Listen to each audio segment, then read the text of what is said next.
Thank you, Mr. Pratap. Hello.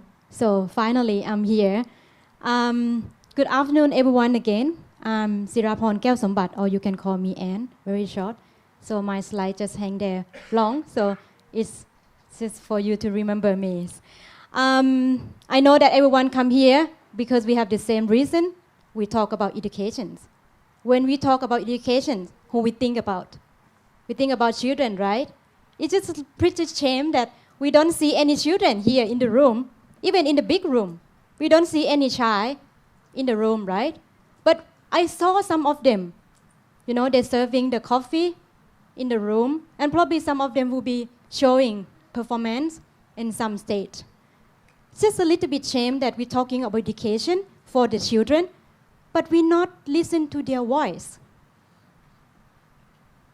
So let's look at the beautiful pictures. So that's why I cannot start my presentation without my beautiful pictures. When I see these pictures, it reminding me when I was a child, I want to be a teacher. And I hope that everyone have the dream too. You want to be something when you grow up. And in fact, I was a teacher for a few years, and later I changed my mind. I don't want to be a teacher anymore. I want to be other things. Today, I have my father who sit in the back of the room. He's not my real father, Mr. Sompop Jantraka. He's from the EPDC.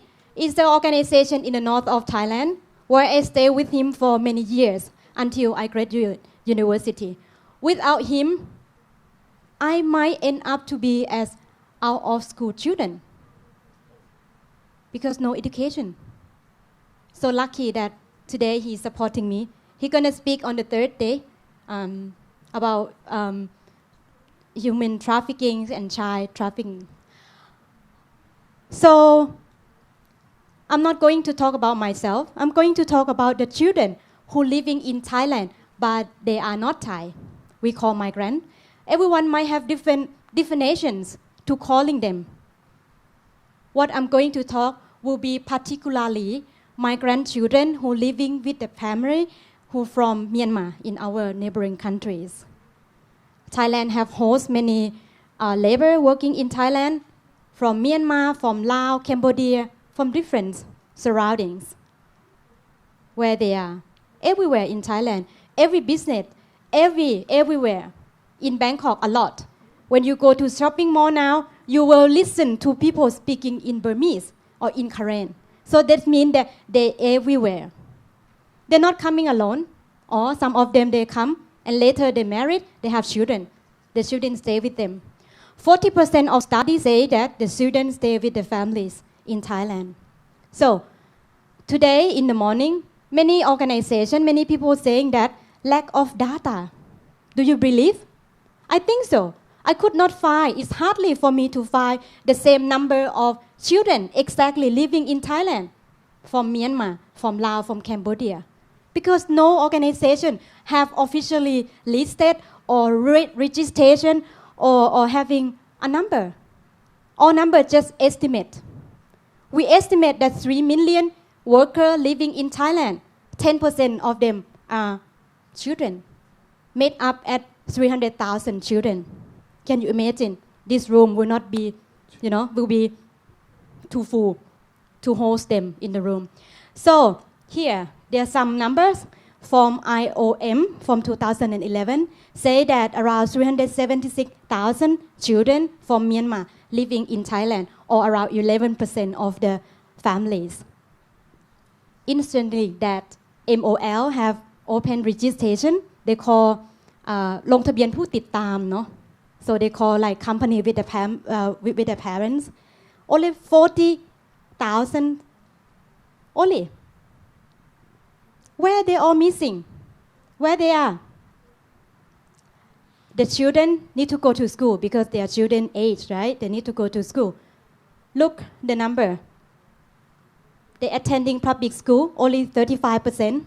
Migrant Learning Center in the nationwide, around 106 migrant learning center with around 18,000 students. Not attending any school, 59%. A lot. 225,000 children who are not in school. Where they are, as I said earlier, that they're everywhere with their families. But what I'm going to talk now is just related to what I work with HwF Without Frontier Thailand Foundation. We're working in Tak province, where we have the border close to Myanmar. Over there, it's very easy for Myanmar people to just cross before they enter to work in Bangkok. They have to pass Mesot. Some of them, they even make fun that Mesot is kind of a state for them to be able to learn Thai culture, to speaking Thai. After they learn speaking Thai, they come to Bangkok or other provinces.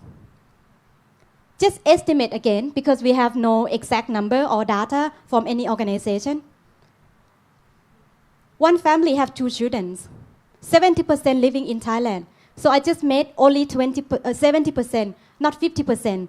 Compared to Bangkok, I probably will make at 50% of them stay with their families in Bangkok, because move to Mesot is easier than living in Bangkok, because they have to arrange with transportation to organize them to come to Bangkok. 70% is already a lot.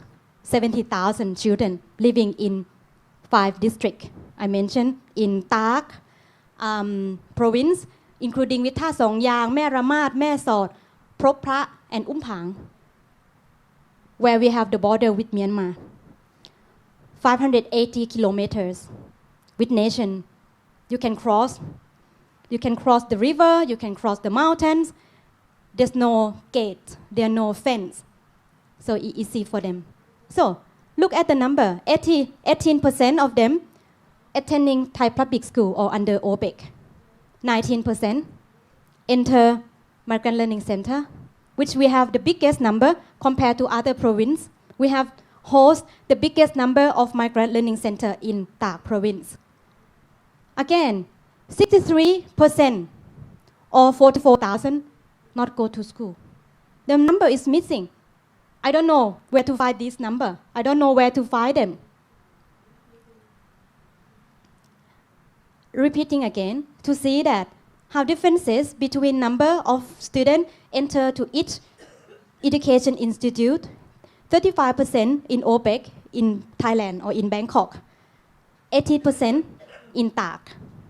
But you will see that the number of Migrant Learning Center between Bangkok and Tak, the difference.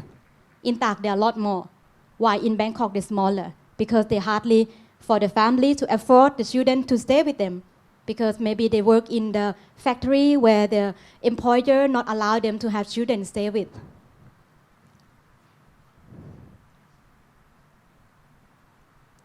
When we're talking about education, what will be suitable model for them? Being in Thailand, they are not Thai, they are migrants. Shall we just give them to go to Thai public school? Because you go to Thai public school, it's free education, 15 years free education, right? Everyone promote, you can access to education with free. But is this the suitable and the best choice for them for their future? Just give you a case study of AA. AA came to Thailand with her parents when she was 7 years old. She never attended any school inside Myanmar. Parents stay only 3 years. And then they have to return back to Myanmar because they find that working in Thailand, they also find hardship. They want to return back home. AA would be in grade 3 when their parents move back to Myanmar. What will be a suitable school for her to go? Shall she go to Thai public school? She will reading, writing, speaking Thai fluently. But when she go back to Myanmar, what does this mean for her? Will she be able to enter into grade 3 in Myanmar? No, impossible, she cannot do. How about she go to Migrant Learning Center, where they teaching Thai as the communication, the subject will be in Burmese, speaking Burmese, they learn the major subjects that they taught in Myanmar, the same. When she go back to Myanmar. So what do you think? Which one will be good for her? Migrant Learning Center or Thai public school? Many people say that you're living in Thailand, you should go to Thai school. Why you have to go to Migrant Learning Center? But everyone might understand that migrant children, they move a lot from one place to another place. If they go to Thai public school, one day they just at the between just go back. They won't get anything. They will not get any certificate, and they will not be able to enter to the school inside Myanmar because they can't read and write. They're speaking because they speak with the mother and father at home. This is the voice of the parents. Parents say that they choose the school where it's close to their house. They choose the school because they can communicate with the teachers. Imagine about yourself. Do you have a children? Do you want to send your children to teacher that you cannot communicate at all? Can you? You want to? For me, I don't want. I want to send my kids to school where I can communicate with the teachers. The same. Now I'm going to talk a little bit about Migrant Learning Center.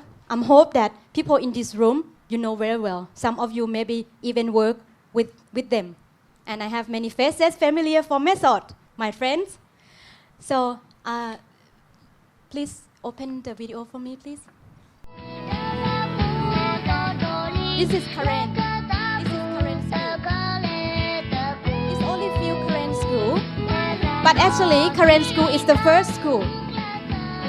First school was established in the year 1998.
So, can I go back to my presentation? Migrant Learning Center, what do you feel? Did you imagine that you are there? So that is Migrant Learning Center, which we have two types, Burmese or Karen. This one I just show the Karen one, which is very small number of learning center. Most of the learning center are Burmese. So now we know them a little bit. What exactly this type of school? The column can be teaching in Burmese or Karen. They're teaching Thai, but as the communication purpose. So they just can be communicate because we have very limit of number of teachers. Some school they have to share teacher. One teacher can teach in 2 or 3 school combined. It's called unofficially listed under MOE. This is a little bit strange, right? Unofficially listed. Yeah, but that's what the word they use. It means that it's recognized by local MOE, but they're not legally.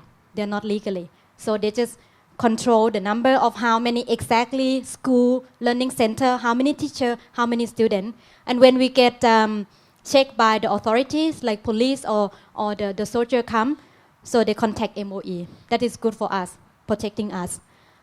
Financial support by NGO and community, 100%. We don't get any support by the government.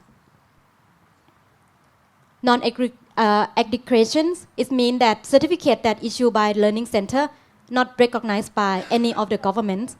Even though they study in Burmese, they not go to Myanmar to show the certificate, they will not recognize. They also not recognized in Thailand, of course. I'm not finished yet. Can later? So, yeah, what we do here with our Frontier, we're supporting Migrant Learning Center, which around 20%. We're supporting 14 Migrant Learning Center, which number around 3,600 students. For them to be able to get that they be able to go to further educations, there are 3 ways for them or learning center can do.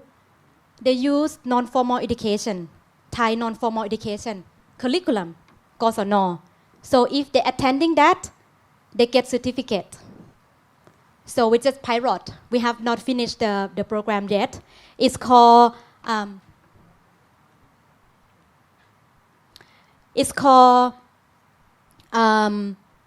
NFPE for Special Target Group Program. So this curriculum is particularly for non-Thai citizens who age between 8 to 14 that they can attending non-formal education in Thai side. They have to study 6 semesters with 3 years. After they graduate, they will get the primary education certificate. The number 1, Myanmar NFPE program. Because we are located at the border, it's easier for us to negotiate with Myanmar NFPE. So then we working with them. We register 80 students in Myanmar. We use the curriculums. 1 year after they pass the test, they will get certificate, which study only 1 year. They go back to Myanmar. They can immediately able to integrate into Myanmar system. The last one, matriculations, which take place for students who in grade 10. They will sit an exam. After they pass, certificate will be recognized by Burmese government. They can go to Myanmar to enter any university they like to do.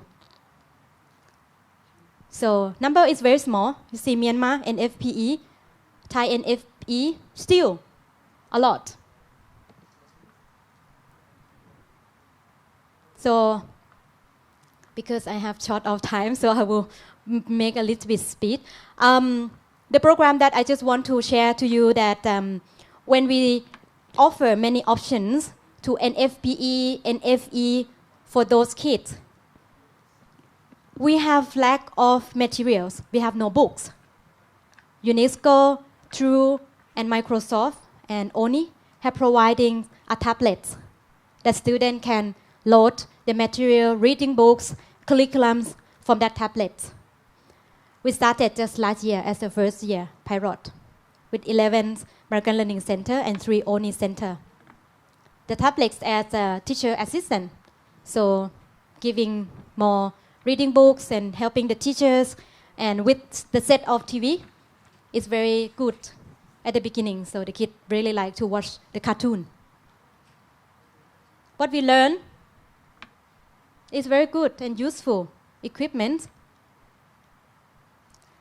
So many people have agreed that when we work about education, not only talking, sending the kids to the school, but we have to work with many issues around them, with their families, communities. So here without Frontier, we offer many other things, not only with the educations. We have youth projects where they empower of youth to become a leader for their communities. We have Yummy Meal program where we serve food to the students who have no food to eat at home. Sadly, that will be end in this year. We have Happy Tellers because we have many students who wear uniform. Instead of buying from the market, we produce by ourselves. We invite the parents to come to learn how to sew. Uniform go to their students, to their children, with the backpack, with uniform. We have health projects where we also have health posts where the family can go and get free medicines. We have child protection mechanisms in the school. So this is the type of service that Here Without Frontier provide to, along with educations. With these projects, thank you for our great partners, UNESCO, ONIS, Save the Children, So, and Fry, our partner who bring us with ONI. So, reminding me again, without education, I wouldn't be able to try to become a teacher. And later, I thought that teacher is not me. I want to be other things. Here Without Frontier doing a small things.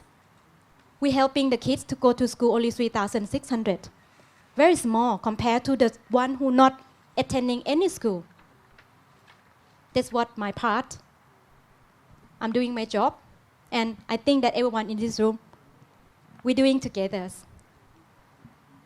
So, thank you visiting us.